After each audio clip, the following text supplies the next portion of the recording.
Halo RGK. Napasku udah seger banget nih. Ngomong-ngomong soal perawatan tubuh, kalian sadar gak sih kalau tubuh kita ini sangat penting loh di mata Allah?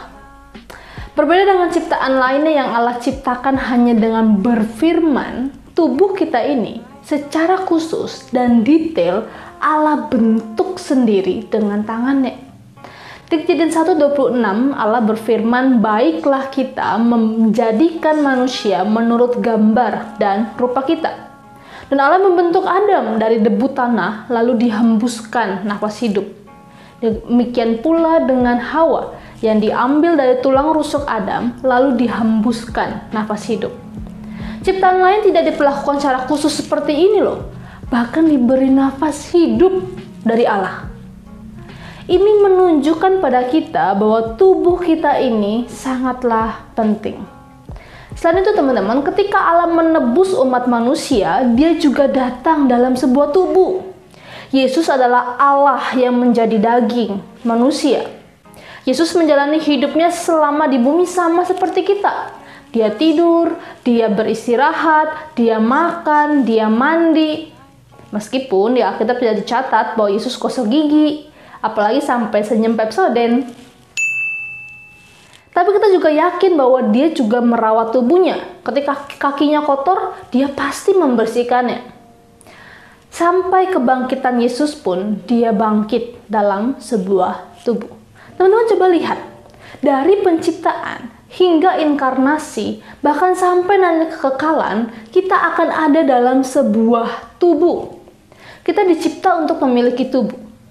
Penebusan Yesus terjadi dalam sebuah tubuh. Dia bangkit pula dalam sebuah tubuh kebangkitan yang mulia. Dan kelak ketika nanti kita mati, kita tidak akan melayang-layang di angkasa semacam Casper. Tapi kita akan mengalami kebangkitan tubuh sama seperti Yesus.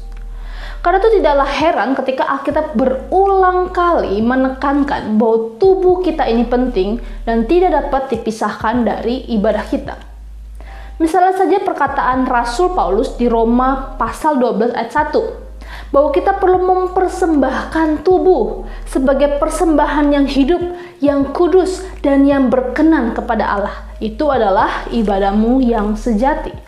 Dengan kata lain, apa yang kita lakukan dengan tubuh kita dan apa yang kita lakukan dengan jiwa kita itu selalu saling terkait.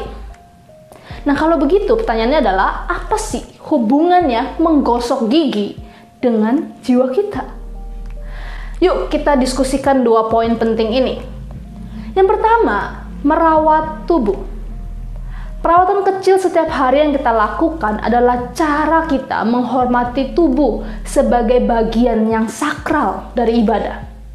Ketika kita menggosok gigi, memandikan tubuh, menggunting kuku, memaskeri wajah, membersihkan kotoran, berolahraga, beristirahat, itu bukan cuma keharusan yang tidak bermakna, melainkan kita sedang menyatakan bahwa tubuh kita ini dicipta oleh Allah dengan sangat baik. Karena itu, kita mau menyembah Allah melalui seluruh bagian tubuh kita yang baik ini. Dari otot, jaringan saraf, gigi, otak, mata, dan semuanya. Kita akan merawatnya sebaik mungkin karena kita tahu tubuh ini sakral dan merawat tubuh adalah suatu tindakan yang kudus. Hal yang kedua, melihat cermin. Kebanyakan dari kita mungkin bersikat gigi di wastafel yang depannya ada cermin. Apa yang kalian pikirkan ketika kalian bercermin? Apa yang kalian lihat? Mudah bagi kita ketika kita melihat cermin, yang kita lihat adalah kekurangan dan kesalahan dari tubuh ini. Kita lebih mudah mengaitkan tubuh ini dengan berbagai standar yang diberikan dunia. Entah itu yang mancung, yang putih, yang halus, no double chin, dan sebagainya. Nah, kita perlu belajar memiliki kebiasaan melihat tubuh ini sebagai sebuah pemberian yang sangat baik dari Allah. Kita perlu belajar menikmati tubuh yang telah Allah berikan bagi kita dan yang suatu hari nanti akan Allah tebus dan pulihkan. Sehingga ketika kita melihat cermin saat kita menggosok gigi, yang kita lihat adalah gambaran diri yang Allah kasihi dan berkati. Kita mengingat bahwa gigi yang sedang kita sikat ini pun dicipta oleh Allah untuk tujuan yang baik dan mulia. Selamat merawat tubuh yang Tuhan berikan, teman-teman. Tuhan Yesus